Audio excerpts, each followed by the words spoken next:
Hello again, everyone. Have you all missed me? No? Oh well, tough. I'm back. Well, yeah.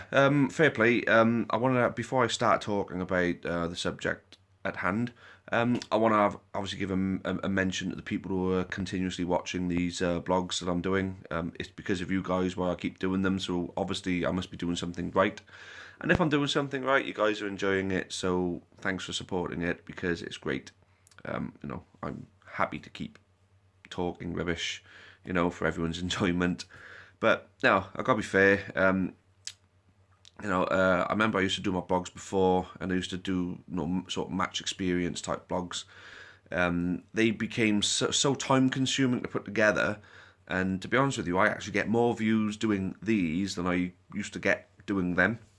It's something I could consider doing again because obviously, if people are supporting this, then surely this plus matchday stuff would be that much more appealing. So, leave me a comment and tell me if you'd like me to do them, and we'll certainly have a look. Mainly the away days, I suppose, because I do go on a lot of them. But yeah, I want to thank everyone for sticking by these vlogs and watching them, and the people who are getting involved as well. I do get some really good comments sometimes. So yeah, thank you very much for getting involved, guys. Also want to thank the patrons. For those of you who watched the Patreon appeal video, obviously two of you have signed up so far. To be honest with you, that's two more than I really deep down expected because we are asking for a monthly donation, for you to sign up for. The fact that we got two of you means that you're gonna we got a big difference being made to our Amber Army fund. So there's so much more that we can do with that kind of money. And for those of you who've heeded the words I put in the rewards and benefits video, thanks for listening to that as well. I still stand by it. It's a complete no-brainer, and it's good to see more and more people signing up and more businesses signing up. For those of you who don't know, the club website now have the full list of companies that you can get discount with and the percentage you get off, well, basically what you do get off. And there is one or two of them on there who actually vow to make a donation to the club on your behalf. So I think that's another good incentive as well. So I think the biggest one for me was 50% off takeaway Pizza Hut. I mean, 50% off every single order. Just I could make that money back within a week. And that's for the full year. No, only joking. I don't eat that much. Not far off, but not that much. Anyway, subject at hand is, of course, the playing squad and how it has assembled. Now, I know we discussed in one of the last actual vlogs about actual goings on at the county, about what kind of players we want signing on, what kind of players we expect to sign on, and what kind of additions we'd like to make to the ones we keep. It looks as though we've pretty much kept everyone we really wanted to keep, which is great, absolutely great. Demetriou, O'Brien, and Day are the three big ones for me.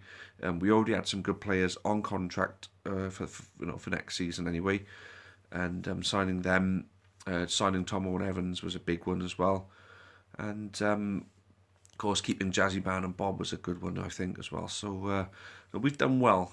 I believe we've done well, and I'm willing to give Marlon Jackson a good crack at it. Because there were signs of him being a very, very good sort of presence up front, is the best way of putting it. He's a presence up front, but hasn't found the net.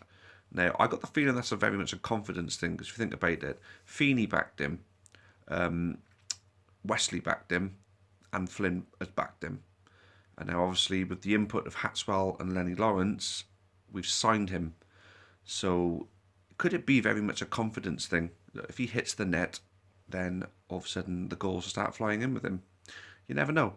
But at the very least, he's a useful player to throw on at the end because in that Notts County game, I felt he did pretty damn well. And towards the end of the season, he started getting good. Like I say, a presence up front. And sometimes that makes all the difference. And he's good in the air as well, I believe. He flicks the ball on. He holds the ball up well. I say give the guy a chance. One season. If he fails again, he'll go. At least we've given him a shot. And I've spoken to him a couple of times on Facebook, to be honest with you. I remember when he had the ironic cheers when he was taken off the field during, I think it may have been like somewhere along the lines of the Exeter or Stevenage game. I remember it was dark and cold and miserable, and he got a cheer as he came off. an ironic one. And I felt really bad for him because you can see he's trying.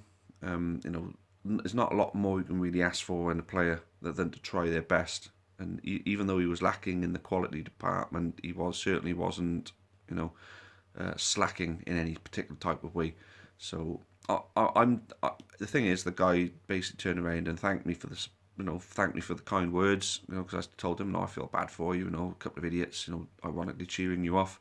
It's not what we're usually about as supporters. So self-deprecating isn't something I particularly enjoy over the county when I do see it going on. But he basically said, look, it's going to take a lot more than that to bring me down. I'm determined to do my best for this club. I thought, fair play to you, mate. Keep trying and keep going.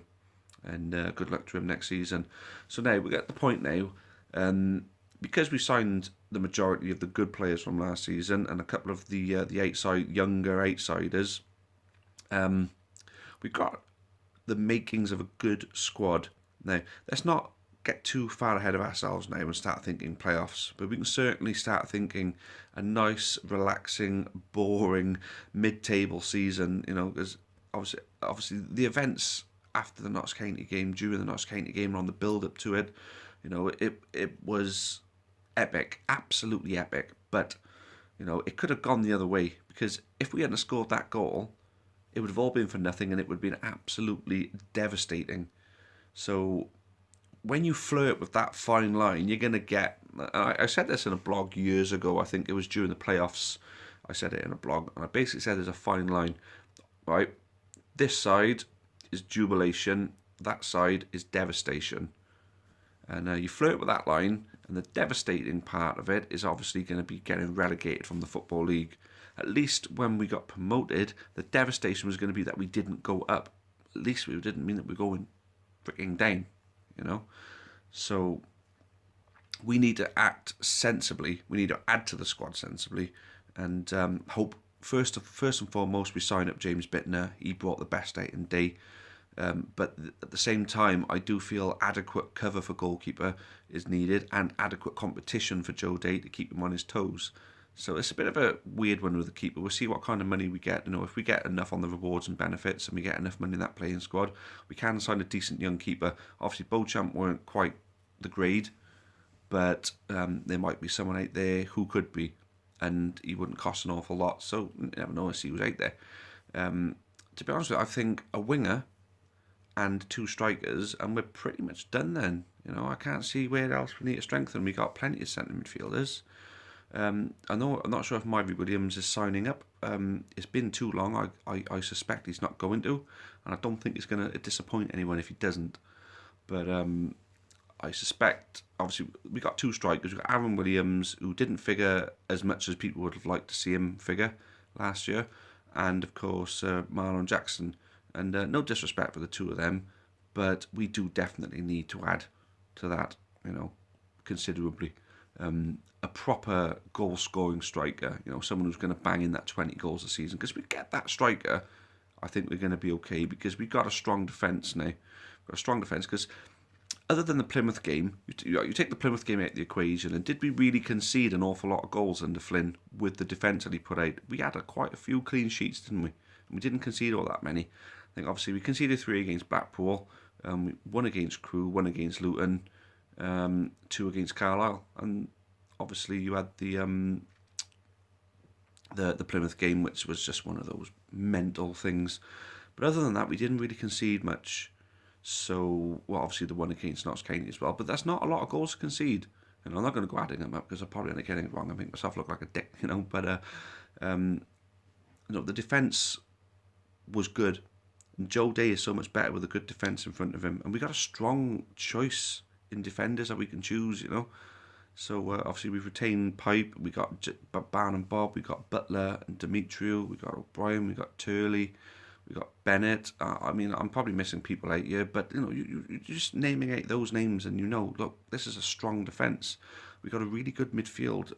I don't like the fact Randall's transfer listed. I know he wants to move away. I really hope he has a change of heart, because he played such a part in keeping us up, creating the play, dictating the midfield, and such an asset he could be next season if we keep him playing well.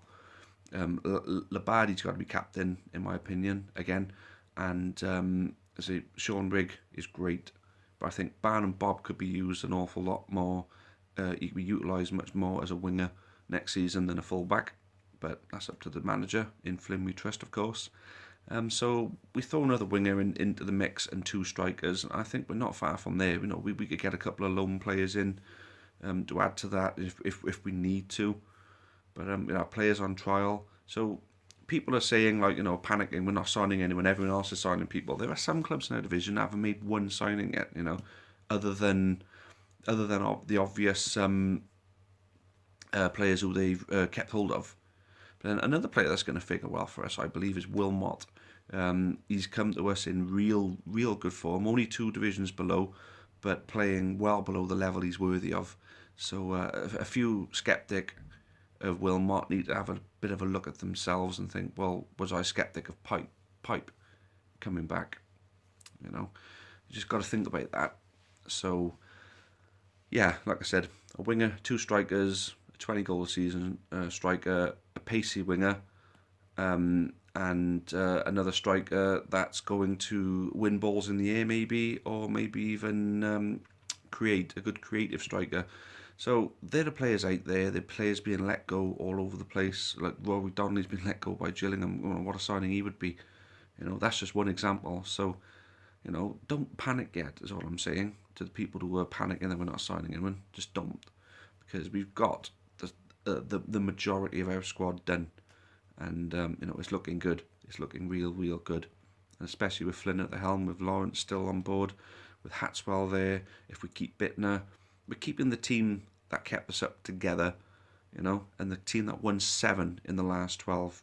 So if they can take that form into next season, we're laughing. But we know not to get ahead of yourself, not to get too optimistic as Caney supporters. We just need to ride it out as we always do, and just hope that our support will be enough to give the encouragement that we know we can give. So let's see how it goes. But there we go. Anyway, thanks again for watching, guys. I'm going to add also, I'm not sure if anyone's seen, but I'm looking for a sponsor for this. All the funds, not going to go into my pocket. No, not interested in that. Into the Amber Army. Obviously, we want to bring out more flags. We want to upkeep our drum. The drum has served us now for 3 seasons. Obviously, we changed the skin, but the shell is starting to wear. We may need to go out and buy a new drum, and if we are going to, we'll want to spend a bit on something that's going to last us for a long time and do the job properly, make it that bit louder. So we're forever needing money for this kind of upkeep. We want to do displays and things like that as well. We want to improve upon the atmosphere. We want to do more things. That's going to be eye-catching, and then at the same time, what we want to do is make more merchandise to sell in the club shop. I know a few of you bought our scarves that we put in there. Obviously, all we really do is cover our cost, so we can reinvest it basically, and split the profit with the club. So the club makes some, we make some to reinvest, because everything that we take doesn't go in anyone's pocket, other than the suppliers of merchandise, suppliers of flags, whoever we get drums and drumsticks and drum skins from, or other accessories that we need, to improve the atmosphere, and then obviously the club itself. Sometimes we just make our one-off donations and things like that, as we did with the Christmas party. Obviously, we put out a competition for somebody to win tickets, but we just bought, with our own funds, we bought the tickets for that. Let's say with our funds, as a donation to the club, and as a way of engaging the supporters. So there we go. So if there are any businesses out there, or if you know any businesses who would be interested in having a 10-second, basically what I'm offering is a 10-second slot at the very beginning of this video, where you see pictures and things like that, a nice 10-second slot with a picture of your choice, saying whatever you want, and with every blog I'm going to say, Taff's Word, sponsored by your name here, basically. So yeah, that's a quarter of an hour now, guys, so I'm going to leave it there. So thanks again for watching, and like I said, stay calm. Flynn's got this. We're going to have a good squad next season, so look forward to a nice, boring, relaxing season in the mid-table of League 2. That's my prediction for the season, as it is right now. So thanks again, and as always, up the county.